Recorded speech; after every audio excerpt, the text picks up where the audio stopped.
quelle est l'inspiration de ce superbe menu Initiation à la gastronomie pour les 16 ans des Figuiers de Saint-Esprit?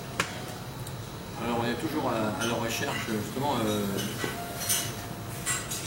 d'avoir un titre accrocheur, initiation à la gastronomie, donc il faut vraiment que ce soit des plats qui parlent aussi au niveau gastronomie. Et donc j'ai pensé que c'est toujours un petit peu compliqué de mettre une huître dans un plat parce qu'il y a certaines quantités de personnes qui n'aiment pas les huîtres, mais bon, c'est quand même dommage aussi de toujours s'offusquer et de ne pas mettre un plat parce qu'il y a des gens qui n'aiment pas. Donc on a toujours prévu un plat subsidiaire pour la personne qui n'aime pas l'huître.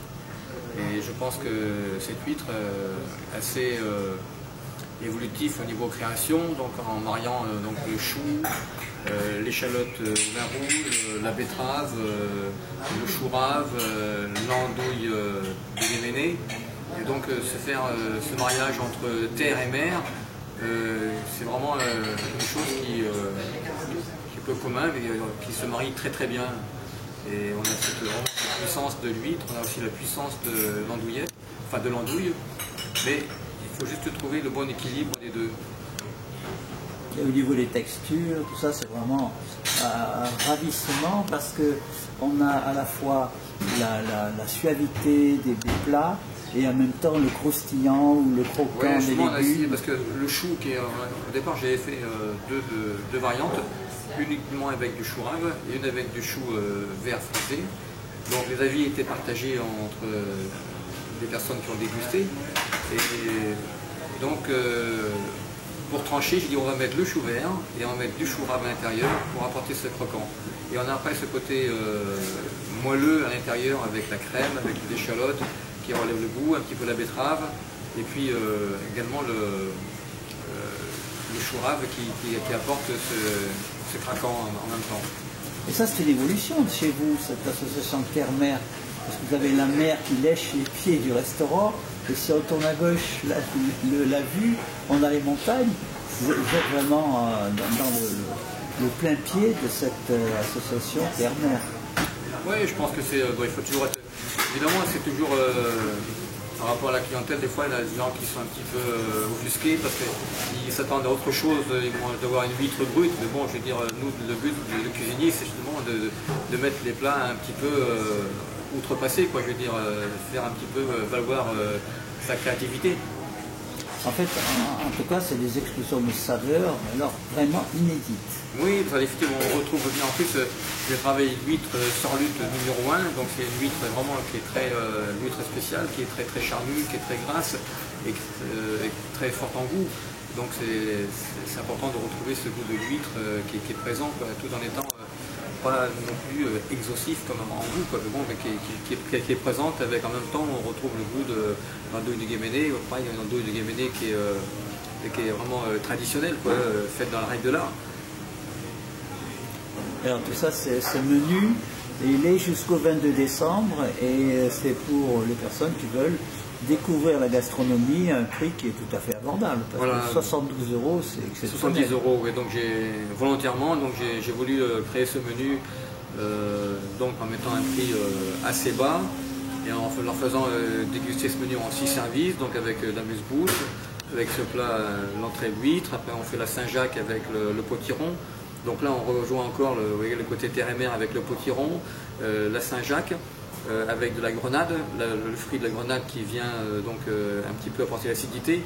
On fait un siphon avec de la grenade et ensuite pour finir la composition du plat, on fait un fumé avec les barres de Saint-Jacques avec lequel on termine avec la fleur d'oranger pour rappeler un petit peu le côté régional de la région Valoris où on cultive encore la fleur d'oranger.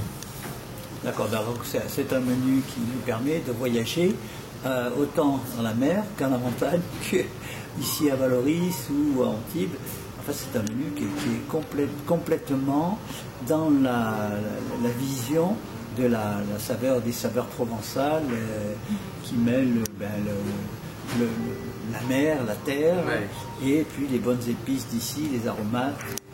Et après on termine avec la poitrine de colvert, donc un colvert qui est sauvage, comme c'est la saison du gibier en ce moment, donc j'ai profité de travailler le colvert. Donc on travaille la poitrine juste rôtie, on l'accompagne avec une poire pochée au vin rouge, façon un petit peu sangria avec tous les aromates. Et à l'intérieur de la poire, on incorpore du coin, avec lequel on le parfume avec du poivre de Timut. Donc le poivre de Timut, la particularité, c'est qu'il a un petit peu le goût pamplemousse. Et donc on trouve ce goût de poivre un petit peu à l'intérieur de la poire. Et on surmonte la poire, dans le chapeau de la poire, avec des érelles. Donc on a ce contraste entre cette poire qui est un petit peu ferme, qui est un petit peu goûteuse par le vin rouge.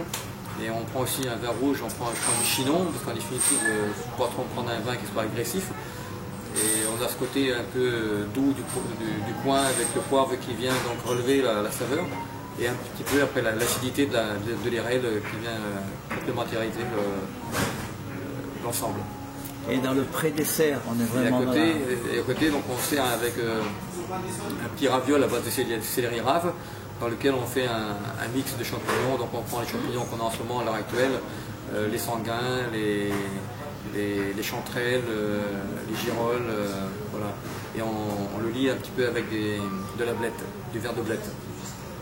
Et dans le pré-dessert, on est encore une fois dans la Provence, avec la crème brûlée à la lavande. Oui, ça, le pré-dessert, c'est immuable, parce qu'en définitive, ça fait depuis 88 qu'il existe, et on ne peut pas s'en passer de ce dessert, donc c'est la crème brûlée à la fleur de lavande. Voilà.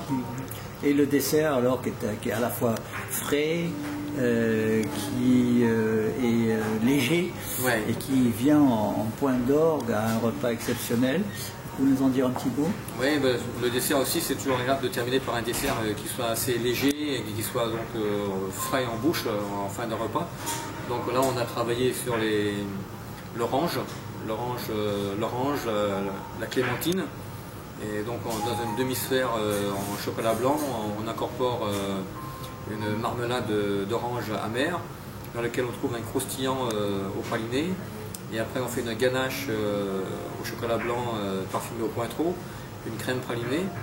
Et dessus on vient donc mettre les segments de clémentine. Et on termine par une petite touche de caviar citron pour amortir un petit peu ce côté pimenté, un petit peu le caviar citron qui est un petit peu fort en goût. Et on recouvre avec une tuile aux agrumes. Et à côté on agrémente avec un sorbet à la bergamote. Merci infiniment pour toutes ces explications d'un menu où chaque plat est un envoûtement des papilles. Voilà. Merci. Merci à vous, merci beaucoup.